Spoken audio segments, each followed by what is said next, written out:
Live. We are going live. Here we are. Welcome to Be Yoga Live with Jenny B. I'm your host, Jenny B, coming to you from Montreal. We are a little late with some technical difficulties, but Dr. Uma Dinsmore-Tulli is here from England, joining us from her beautiful, what I think is her home studio, what it looks like. How are you doing, Uma? I am doing really well. I'm delighted that you've invited me. I'm delighted to be talking to you lovely yogis in Montreal. And yeah, I'm actually in a little bus. It's in You're in a little bus, okay? Yeah, it's a Renault bus called Florence. Can you see that's the roof? Wow, beautiful. It's a French bus that was used for transporting French soldiers. Actually, it's a military bus, and it's been turned into like a little living space. But now it's a studio where I work and write and talk to you. Oh, I feel like I'm right there with you. Thank you so much. So I was reflecting on, this book that Uma has written is well, it's the size of the Bible, and it is actually my Bible, Yoni Shakti. And I just noticed that you had actually autographed it a few years ago when we met. So the story with I was a number of years ago, I can't remember when, maybe you do, Uma. It was 2 or 3 years ago, Uma came to teach at the studio I was working at Nada, and I was teaching pre and postnatal yoga there, and I admittedly, for some reason, I guess had been living under a rock, didn't know any of Uma's work, and she was coming to our studio, and as the pre and postnatal yoga teacher, I felt like it might make sense to go to the weekend workshop by somebody who has created a book called Yoni Shakti. It seemed like the right place for me. So I signed up for what was a transformative, life-changing experience for me when I got to know the work that you do, Uma.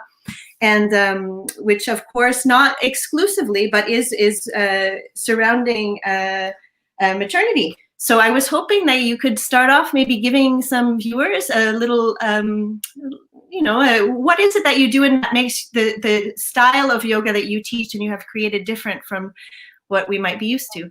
Oh, bless you. It's always a good place to start at the beginning, because the work that I do is for women's health in general, it began really when I, as a pregnant woman, pregnant on my first child, that would have been in like 97.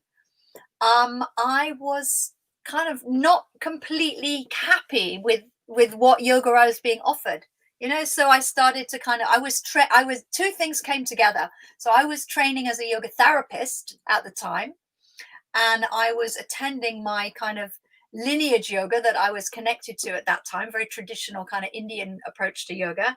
And I was doing like childbirth prep yoga. And I was like, none of this stuff for pregnant women has all the good, juicy stuff of yoga in it. And none of the traditional crew are making space for me in my pregnant body. And the people who've really got the answers here are the yoga therapists. So what I was doing was looking to bring nurturing yoga that would nurture. At that point, I was looking at pregnant bodies that would nurture pregnant bodies. But then I then discovered like yoga therapy is really helpful for postnatal recovery. But like standard yoga in your average yoga studio is actually quite harmful for postnatal bodies, for pregnant bodies. And it grew and grew. And now clearly, like with my gray hair and my glasses, I'm in the middle of my menopausal space. So a lot of the yoga has grown. So I see that I've done a lot of work around menstrual consciousness yoga and yoga for the cycles of women's lives, so supporting our creativity, our sexuality. And so what I saw is that the seed of it is right in the yoga. If yoga can support a pregnant body, it can support all bodies, and I was so fundamentally it's a kind of therapeutic approach to yoga, but it's also got a little spice of kind of like radical intersectional feminism in there, because like a little bit a female body and not realize that that's actually that bodies that are political. It's a politicized thing, especially around birth. And so a lot of this is about women's empowerment. And so yeah, so that's how it grew. And so that's why Yoni Shakti is so big, because I was teaching and teaching and everyone's going, have you got a textbook for this, Uma? And I was like, I can't find the textbook. I've got stuff here from the radical birth people. I got stuff here from the history of women in yoga. I've got stuff here like these Mahavidyas behind me. This is the grandmother Mahavidya. There's all the tantric shakti, there's the devotional stuff. So I needed to put it all in one book. And I didn't mean it to be that big, but I'm yeah. It couldn't be any thinner. It could not be less page. Well, I don't know. There's the edition you have there is the first edition, and actually the second edition, which is one with is another 70, 80 pages long or longer. But wow. you can get hold, if any of you lovely people have got the first edition, you don't have to buy the second one. You can just download the update, which is quite important. On Yoni Shakti. I'd be curious. And what in the last years then have you found that you've needed to add in that was not necessarily in the first edition? That none of the practices have changed, but I had to expose abuse of women in yoga, basically. The first. So is this quite new? I know you do have. I don't know if you'd like to speak to us about your. Yeah, it came out. It was my lockdown mission when we first went into lockdown in Britain in March of last year. I felt really moved, not just I had to update the book, because as I was writing Yoni Shakti, I was hearing a lot of stories. It's a bit at the end of Yoni Shakti, it starts to come through, but that book was first written in 2012. And in 2012, I knew how many women had been really seriously abused, sexually abused, emotionally abused, financially abused, abuse of labor, if they're labors. There's a whole set of very powerful problems with authority in patriarchal yoga schools. And I knew that, and I wanted to put that right up front. And I wrote a very, very strong piece, and it was censored. I mean, censored is a strong word, but my publisher and the editor I was working with at the time, we all kind of agreed, like I colluded with it. I said, look, I want a book that celebrates women and yoga. And they said, if you put out this, and it's quite powerful. It talks in very strong language about what I knew. And nobody else really believed me at the time, except for the women who were the survivors of it. So X number of years on, like literally 8 years later, everybody knows about that. And everyone realizes that these abuses exist in pretty much every single yoga school you can think of. And I'd heard lots more stories by then. So basically the new edition, the first part of it is a very powerful set of poems and testimonies, evidence, calls to action, which is positive because I'm an action person. Like, so what the frig do we do about this? Mm-hmm. And it's got some warning signs. So if you're involved in organizations or institutions, and I was kind of moved because I knew there were a lot of women who were like trapped in abusive power and structure. you see how fast it can happen, right? I can say straight out that a year or two, I guess, ago, I loved my Shivananda. And when stories started to come out about, Ashtanga, Patabi Joyce, all these stories were coming out. And I remember, what is the name of the book? Oh, I can't believe I'm forgetting his name right now. You know him well, for sure. He's been around in your Facebook group Matthew Remsky's Matthew Remsky. So I was reading. Because he was associated with Nada as well. And he had come to town, and I was trying to decide if I could stomach going to his weekend workshop. In the end, it didn't work out. But I was reading his book called Practice, and it's a Patabi Joyce quote that's very ironic. All is coming. And all is coming. So I was reading it, and at the time when it came out, I remember thinking like, oh, thank God. This has not hit my community, which at that point was Shivananda. And it was a matter of weeks before that whole thing got shut down. And so I was so close to that community, and I very quickly understood how easy it is to be in something, to see kind of this strange stuff going on, especially when it is such a patriarchal setup, which that the institution certainly is.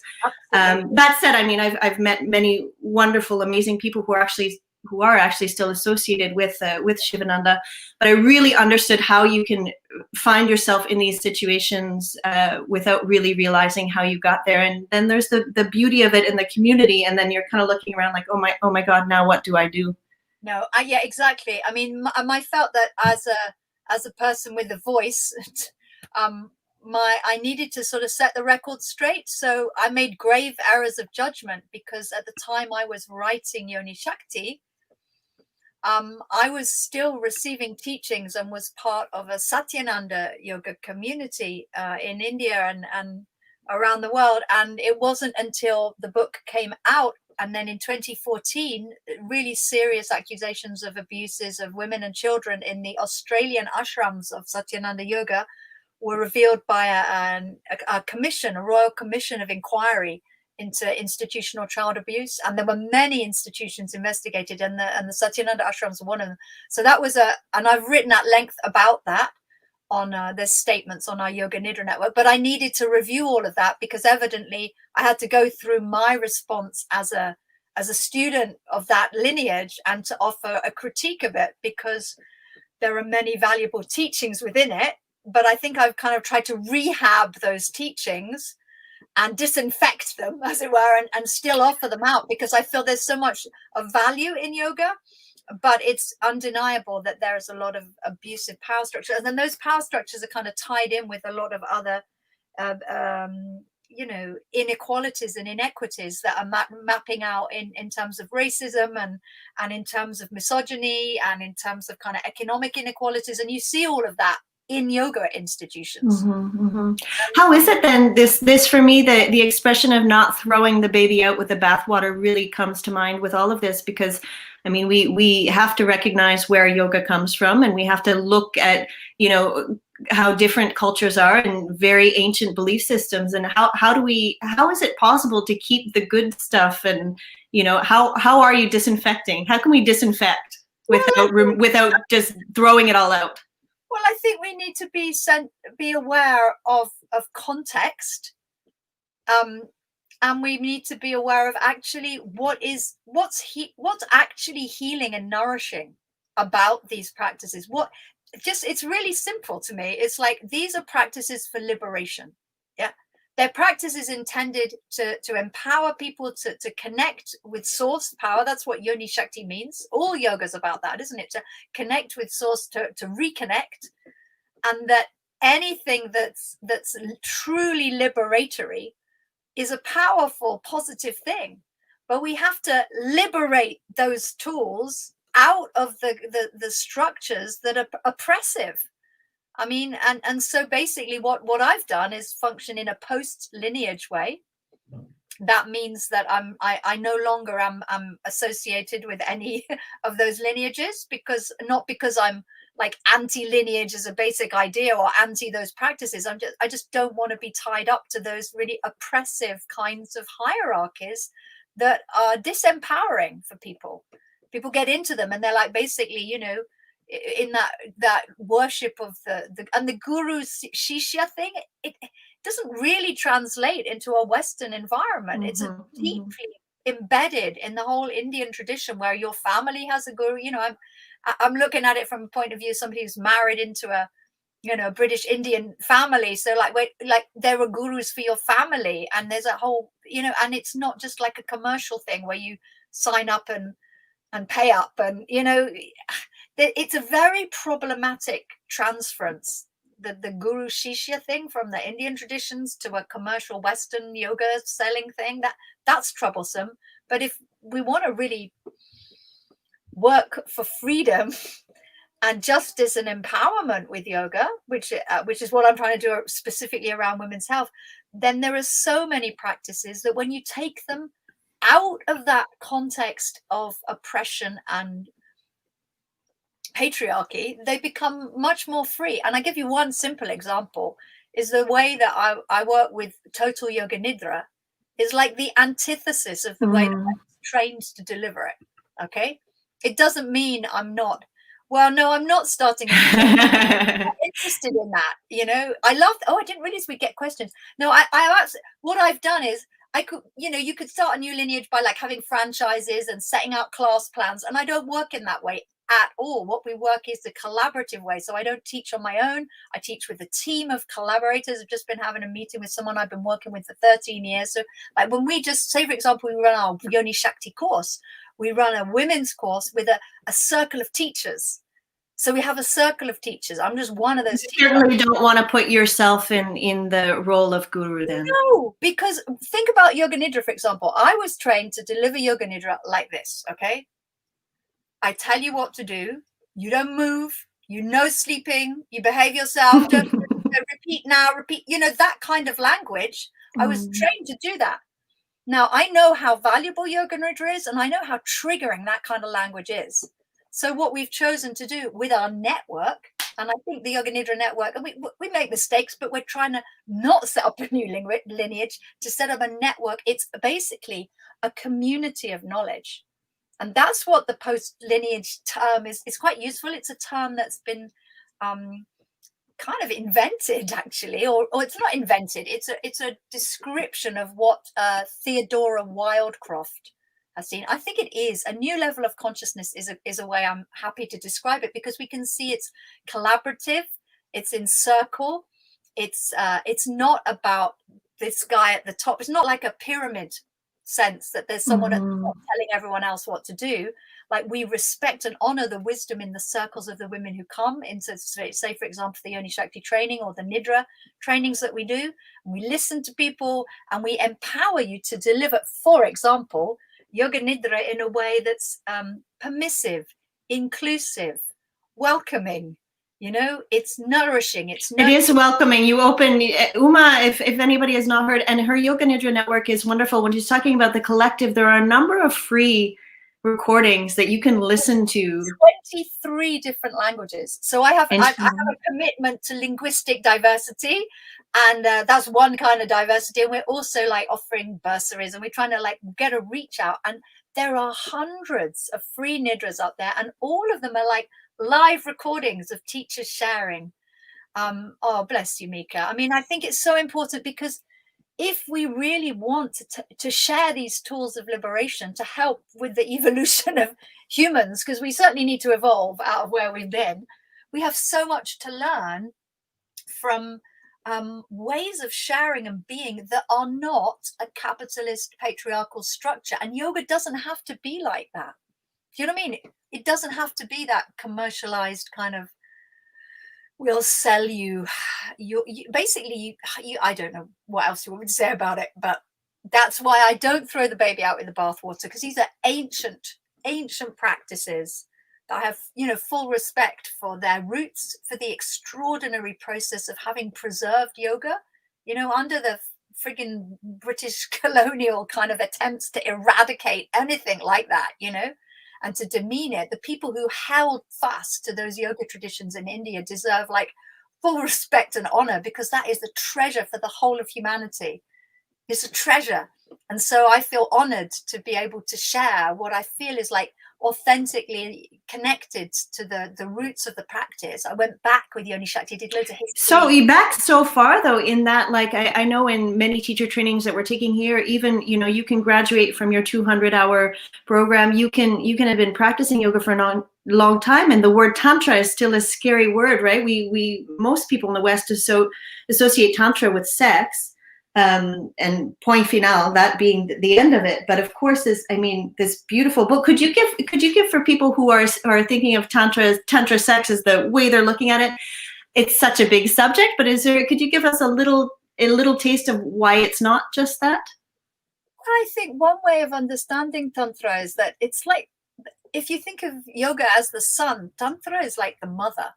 Do you know what I mean? Tantra is where it's rooted in to a sense of practices that and I can't speak about the whole enormous weave of tantra, and that's one way of understanding it, that it's like a weave, and it's all about the capacity that we have to build in expansion and understanding. And what I talk about in Yoni Shakti is Shakti Tantra. So Shakti Tantra, and there are a set of teachings, and you can look at it historically and say it reached its heyday in, I know, the 10th century in India, but like you can track stuff way back into indigenous roots of yoga. And that's what I did with Yoni Shakti. I took like the Mahavidyas. Behind me, this yantra is part of a tantric practice that addresses all dimensions of being, and it's part of Shakti Tantra, which means that aspect of like worship and practice and technology of being that honors the deep feminine. It honors Shakti. So the way that you connect with that is a way of actually kind of embodying and connecting with power, with Shakti, with the power of the deep feminine. And you use yantra, which are these geometric images. You might use mantra, and you're using teachings and ritual practice to actually directly interface with the power of life.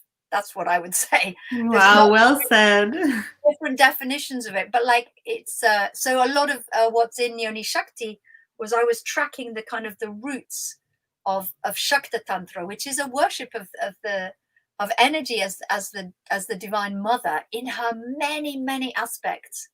And particularly in Shakti Tantra, it's very collaborative. Like you get, these are part of the wisdom goddess set. You get 10 wisdom goddesses. You get 64, you get yoginis, you know, you'll get the 7 mothers, you'll get, you know, you get the 30 nityas. I was just talking with my friend out in California, Naya Petrinos. He's done really beautiful work around the tantras of worshipping the lunar cycles. So it's just infinitely rich, and I don't feel qualified to give definitions, but I know a little about the embodied practice of Shakti Tantra, and one aspect of it is to honor the presence of energy in the form of every woman. That's the teaching of the Devi Mahatmya, that you honor every woman and girl as a manifestation of you know, of Shakti, of the energy of life, you know. So I happen to have this as well. I'm a bit of I collect oracle cards, and I got this years ago, again when we met, and I'm so happy to have it. I was thinking of shuffling the deck and picking out one of the yantras and having you explain a little bit to us. And I believe that your husband is the artist. Is that right? Yeah. These, as you can see, are quite large, and the ones we've got are, you know, on little cards. But these are oil on linen. And my husband, Dinsmore Tuli, who's the illustrator for Yoni Shakti, he did all the illustrations, God bless him, of me doing hundreds of different practices. He drew all the drawings. And these were painted over a period of 7 years. And they each one represents a different aspect of the cosmic consciousness in feminine form, as a goddess, as a face of the feminine. So I want to show, they're beautiful. I want to show the illustrations that he did. I didn't actually realize he did do all of that. But so this is you modeling, and that's him drawing. Is that what happened? Yeah, what happened was we took hundreds of photographs. I don't know how we did it. I got up very early in the morning. And anyway, we did hundreds of photographs, and then he made line drawings from the photos. Yeah, so unbelievable. Yeah, this is it's such a complete book. I mean, there's texts in here. There are a number of texts in here for Yoga Nidra, which I have used over the years as my main inspiration when I teach Yoga Nidra. It's the way that the stars, you know, Uma has you place a beautiful little star on all these parts of your body, which is different than the way that it's often taught. And it usually brings people, it brings people to quite a magical place. I really, really love the way that you teach Yoga Nidra. Welcome home, she says. Welcome home. Well, I feel it's a way to settle back into yourself, actually, with Yoga Nidra. And that's the new book that I'm writing, which is nearly, I've been saying it's nearly finished for a long time, but it's the same size as Yoni Shakti. And it's called Nidra Shakti. So it's all about Yoga. 700. Oh, I can't wait. Yeah, and that one has about 108 Yoga Nidra transcripts in it. Wow. Yeah, I look forward to seeing that. It won't come out till it's a bit more spring, summer. Wonderful. So can I pick a card then, and you can give us an idea of this beautiful deck? Write us in questions that bless you. All right. Oh, okay. This is nice. So this is Tripura Sundari. So Shodasi. Shodasi literally means the 16-year-old. She's one of my favorites, actually. She's so beautiful because she represents, she's sometimes represented with the Sri Yantra, actually. That's another form of her. Oh, that's what I have here. Yeah, that's another form. But in the system of the 10 wisdom goddesses, different people put them in different orders. But I put her first, actually, because to me she represents, she's got a little sugarcane bow, and she's sitting very sweetly and beautifully upon she's a beauty of the 3 worlds, basically.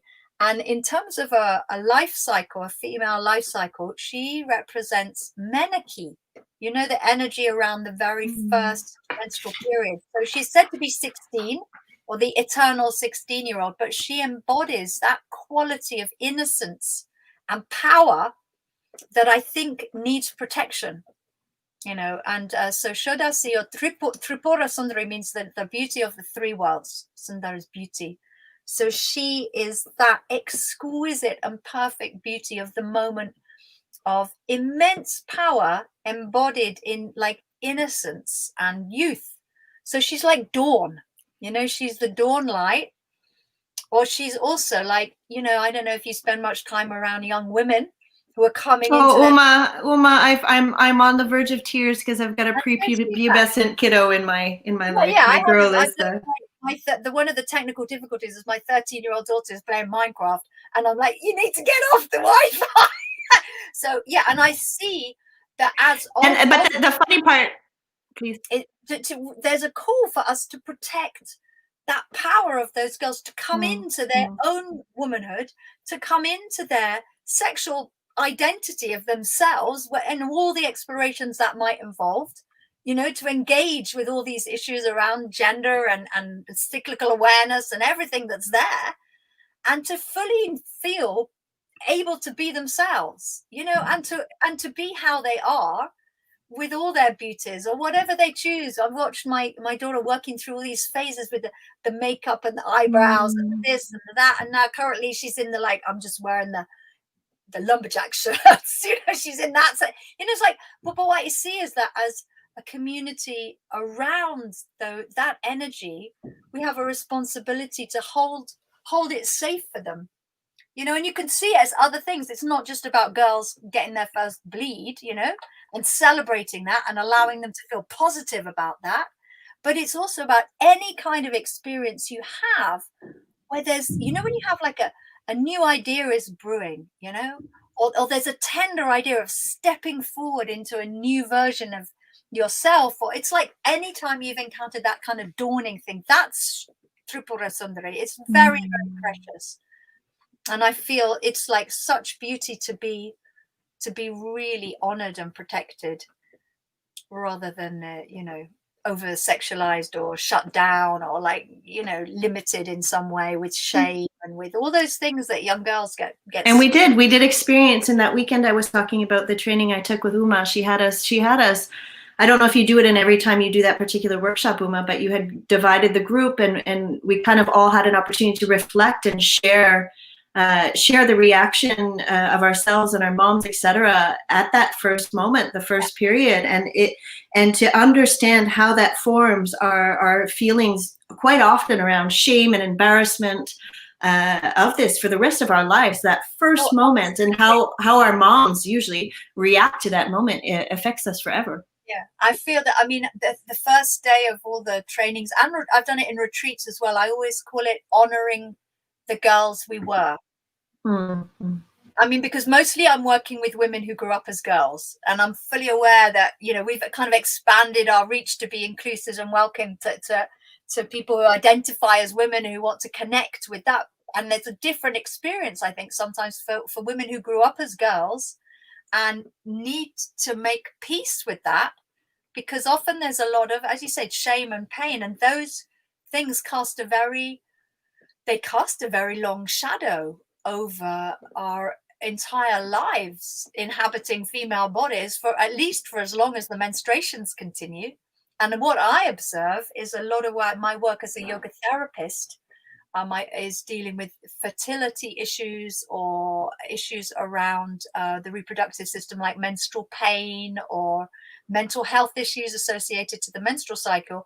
And nearly always, I'd say, the process of revisiting the very first bleed and the years around that is a very powerful yoga. I mean, in yoga, we have this term svadhyaya, you know, self-study. And some people think that means like reading the scriptures and listening to holy talks, which of course is all very well and good, but it also means listening to the scripture of your body. This is a holy text, and the pelvis is a holy place, and listening and feeling into the tensions and the shames that are hidden there often requires us to kind of revisit those experiences in a way that re-honors them. So there's a lot of work, and it's not just me doing this work, it's very important. But I think it's part of a yoga practice and I use yoga nidra to help us sort of settle back into those times in ways that are kind and compassionate. So we do things like writing a letter to your younger self, and there's a yoga practice of like revisiting in the girls that we were, who are still living within us. I see that with every grown woman that I meet is still this girl inside, and how she was treated is an important part of how that woman deals with her own life, and her own femininity and the reproductive system, not just in a practical way, but in a spiritual and psychic way, When you talk about changes we can make, you talked about writing, but you just before talking about writing a letter to your younger self, when you talk about working with people in any kind of trauma and using yoga nidra to do that, can you give us a little bit of an idea of why yoga nidra is such a powerful tool to get into those deeper layers that we can't get to in this state? Or actually maybe a little, what is the state of yoga nidra that allows us to get there? Well, the thing is that literally yoga nidra just means yoga sleep. Like it literally just means like the sleep of the yogis, or the yoga witches sleep, or the yoga of sleep. And so it's a meditation on the process of falling asleep. It's a meditation that you do lying down. And so one of the things about it is that you can be if you use restorative supportive poses. So I very rarely teach yoga nidra in that kind of open, vulnerable shavasana way. I nearly always suggest people have flexion, that they're cozied up, that they're held. So if you do it in a really held space, you're literally like you're kind of in a womb. You can be on your side. So I give people a lot of agency and a lot of support to start with, and then to be in that space, it's a liminal space. That means it's at the limits of one thing and the other. It's neither one thing nor the other. It's lots of different things. So it can be deep rest. Often people do fall asleep. I don't tell them not to, because I think it's So Tatiana was at my class on Tuesday night, and it seems that she also was not told not to fall asleep. Because like what happens is as you bring your awareness around the different parts of the body, sometimes you notice that the body is asleep, but so you can drift into dream state, you can be in a kind of liminal dreaming state, you can be fully alert and awake, you can be listening, you can be hearing words, and you're in a trance state effectively. So it can be a very nourishing place to be, and you don't necessarily need to do anything in particular to evoke or to reconnect to places that were vulnerable or difficult, because they often just pop up all by themselves. And the basic way that you're making that a nourishing thing is to do with the tone that you're showing. So I think that actually a lot of yoga nidra is quite triggering and upsetting for people. It's bossy. It's prescriptive. It tells you what to feel. It tells you not to move, and it tells you how to be, and then it wakes you up at the end, So I actually think it all depends is usually a rather unsatisfactory answer that I give to almost every question, because like, how would you use yoga nidra in cases when you're dealing with trauma? It's like, well, what kind of trauma? It all depends. What kind of yoga nidra? So mostly I think the most helpful thing with nidra is to begin with it it is a trance state, to use it as a space to really nourish us, to restore rhythmic cycles. It helps people reconnect with like healthful menstrual cycles, sleep cycles, digestive cycles, creative cycles, you name it. If it's cycling around, nidra will help be a reset, because basically what it's doing is letting you rest in the womb of all possibility. And I think it's an adaptogen. That means that it will adapt to the person who's receiving it. And that means that for some people, it will always sort of be a beautiful thing that sends you off to sleep. And then the next thing, it'll be something else. And then the next thing, it'll be something else. And it changes. And what I see is that depending upon what you really need to happen, yoga nidra holds a space for that. I see it as there's a concept of, that's why the book's called Yoni Shakti, because it's the power of rest, the power of sleep is to hold like a vessel for you to come into, and in it you can like connect with your own kind of like resonant healing state. There's the capacity for the body to be healing, but it's also just really simply an incredibly powerful place of deep healing, actually.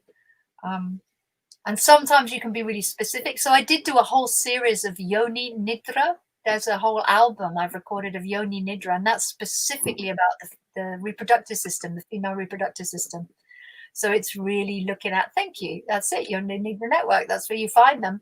But it's specifically about, so it mentions the anatomy of like the labia and the clitoris and the womb and the cervix, but you don't get there until you've done other things. You know, it's like you don't jump right into that stuff. It can be quite subtly held, I think.